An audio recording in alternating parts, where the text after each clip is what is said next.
ఆకాశవాణి ప్రాంతీయ వార్తలు చదువుతున్నది కుప్పాధన శ్రీలక్ష్మి. ముఖ్యాంశాలు: రాష్ట్రాన్ని ప్లాస్టిక్ రహితంగా మార్చనున్నట్లు ఆంధ్రప్రదేశ్ ముఖ్యమంత్రి నారా చంద్రబాబు నాయుడు తెలిపారు. తెలంగాణలో బతుకమ్మ పండుగను ఈ రోజు నుంచి 9 రోజుల పాటు నిర్వహించనున్నారు. కోనసీమ ప్రాంతంలో సముద్రపు నీరు వల్ల దెబ్బతిన్న కొబ్బరి తోటలను త్వరలో పరిశీలించనున్నట్లు ఆంధ్రప్రదేశ్ ఉప ముఖ్యమంత్రి కె. పవన్ కళ్యాణ్ పేర్కొన్నారు. 2 రోజుల పర్యటన నిమిత్తం ప్రసార భారతి బోర్డు చైర్మన్ నవనీత్ కుమార్ సెహ్గల్ తిరుపతి చేరుకున్నారు. వార్తల వివరాలు: రాష్ట్రాన్ని ప్లాస్టిక్ రహితంగా మార్చనున్నట్లు ఆంధ్రప్రదేశ్ ముఖ్యమంత్రి నారా చంద్రబాబు నాయుడు తెలిపారు.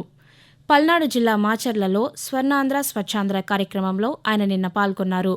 ఈ సందర్భంగా ముఖ్యమంత్రి మాట్లాడుతూ, రాష్ట్రంలోని పలు మున్సిపాలిటీల్లో నిల్వ ఉన్న వ్యర్థాలను వచ్చే నెల 2వ తేదీ నాటికి తొలగిస్తామన్నారు. 2047 నాటికి రాష్ట్రంలో 50% పచ్చదనం ఉండేందుకు ప్రణాళికలు సిద్ధం చేస్తున్నట్లు చెప్పారు. మరోవైపు స్వర్ణాంధ్ర స్వచ్ఛాంధ్ర కార్యక్రమాన్ని రాష్ట్ర వ్యాప్తంగా నిన్న నిర్వహించారు.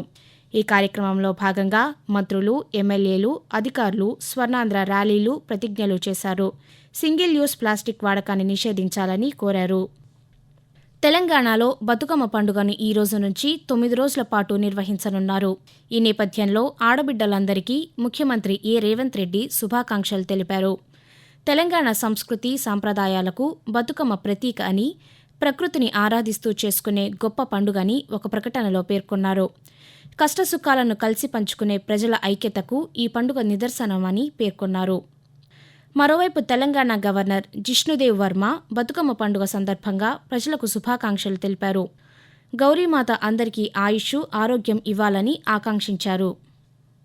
ప్రజాసేవ, సుపరిపాలనకు ప్రాధాన్యమిస్తూ ప్రధానమంత్రి నరేంద్ర మోదీ నేతృత్వంలోని ఎన్డీఏ ప్రభుత్వం భారత్ను అభివృద్ధి చెందిన దేశంగా మార్చేందుకు కృషి చేస్తోంది.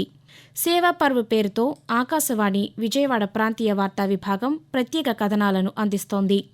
దేశవ్యాప్తంగా మహిళా సాధికారత కోసం కేంద్ర ప్రభుత్వం అమలు చేస్తున్న విధానాల గురించి ఇప్పుడు తెలుసుకుందాం. గత 11 సంవత్సరాలుగా ప్రధానమంత్రి నరేంద్ర మోదీ నేతృత్వంలోని ఎన్డీఏ ప్రభుత్వం మహిళలకు సామాజికంగానూ, ఆర్థికంగానూ, రాజకీయంగానూ సాధికారత కల్పించడానికి సమగ్ర విధానాలను అమలు చేస్తోంది. 2014-15లో జాతీయ స్థాయిలో జనన లింగ నిష్పత్తి 918 ఉండగా అది 2023-24 నాటికి 930కి చేరుకోవడంలో బేటీ బచావో బేటీ పడావో పథకం విశేషంగా దోహదపడింది. ఇక 2015 జనవరిలో ప్రారంభించిన సుకన్య సమృద్ధి యోజన భారతదేశం అంతటా లక్షలాది మంది బాలికల సాధికారతకు చిహ్నంగా మారింది. నారీ శక్తి ఇప్పుడు ఒక జాతీయ లక్ష్యం. ప్రతి స్త్రీ గౌరవం, భద్రత, స్వావలంబనతో జీవించడానికి సాధికారత కల్పిస్తూ మహిళల అభివృద్ధి నుండి మహిళల నేతృత్వంలోని అభివృద్ధి వైపు పయనిస్తోంది. గత సంవత్సరం డిసెంబర్లో బీమా సఖీ పథకాన్ని ప్రారంభించిన సందర్భంగా ప్రధానమంత్రి నరేంద్ర మోదీ నారీ శక్తి గురించి ఇలా మాట్లాడుతూ, लंबे समय तक हमारे देश में ऐसे अनेक काम थे जो महिलाओं के लिए वर्जित। भाजपा की हमारी सरकार ने बेटियों के सामने से हर बाधा को हटाने की ठानी। आज आप देखिए, सेना के अग्रिम मोर्चों में बेटियों की तैनाती हो रही है। खेल का मैदान हो या पढ़ाई का, बेटियां हर क्षेत्र में बहुत आगे चल रही है. స్వయం సహాయక బృందాల మహిళలు సంవత్సరానికి కనీసం ₹1,00,000 ఆదాయం సంపాదించడం ద్వారా సాధికారత కల్పించడం కోసం ప్రభుత్వం లఖ్పతి దీదీలను అమలు చేస్తోంది. ఈ విధంగా క్షేత్రస్థాయిలో రక్షణ దళాలు మొదలుకొని విమానయానం వరకు మహిళలు ఇప్పుడు అన్ని రంగాల్లోనూ ముందున్నారు. సమ్మిళిత స్థిరమైన జాతీయ వృద్ధిని సాధిస్తున్నారు. ఆకాశవాణి ప్రాంతీయ వార్తలు వింటున్నారు.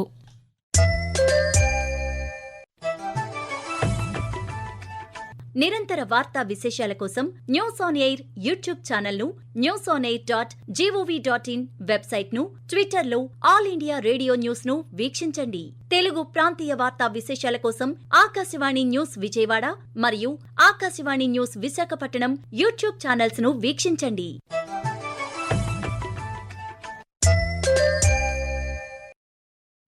కోనసీమ ప్రాంతంలో సముద్రపు నీరు వల్ల దెబ్బతిన్న కొబ్బరి తోటలను త్వరలో పరిశీలించనున్నట్లు ఆంధ్రప్రదేశ్ ఉప ముఖ్యమంత్రి కె. పవన్ కళ్యాణ్ తెలిపారు.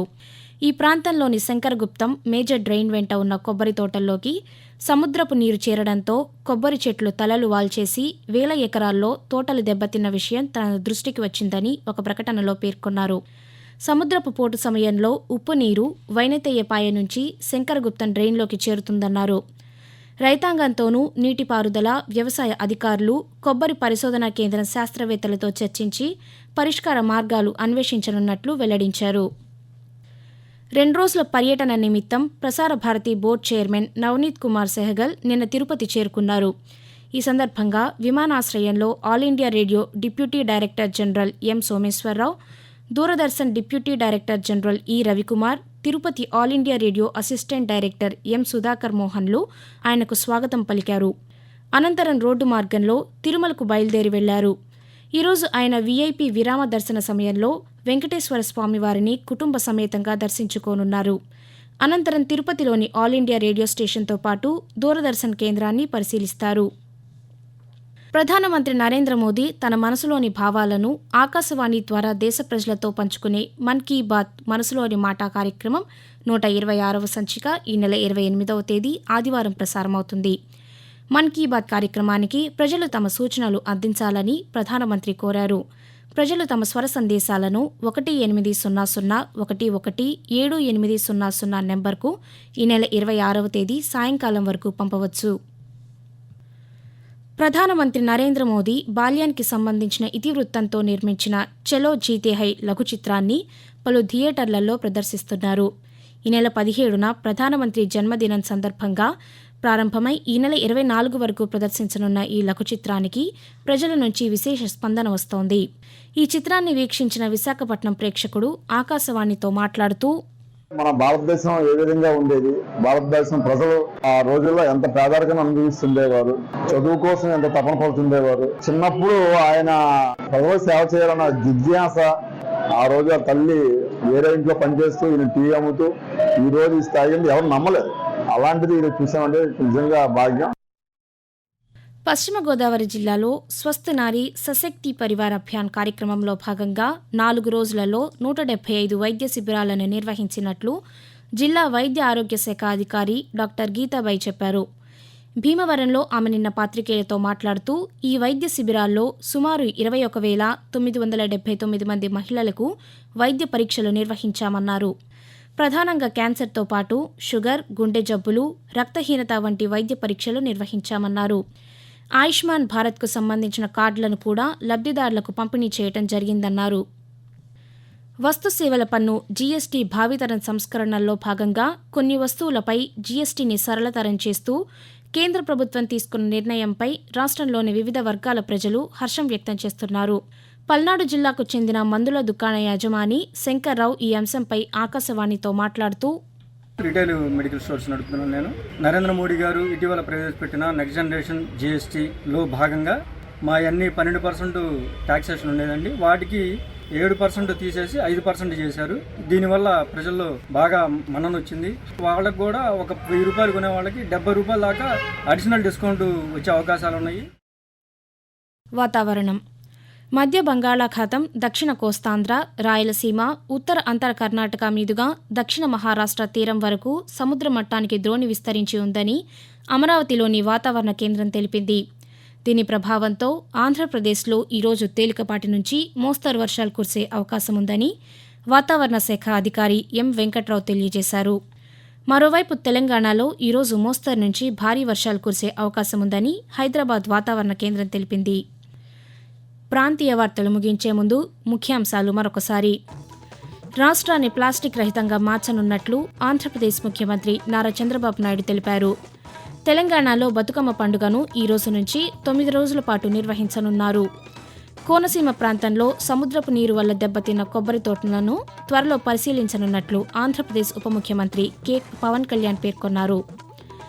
ఆకాశవాణి ప్రాంతీయ వార్తలు ఇంతటితో సమాప్తం. తిరిగి 7 గంటల 5 నిమిషాలకు జాతీయ వార్తలు వింటారు.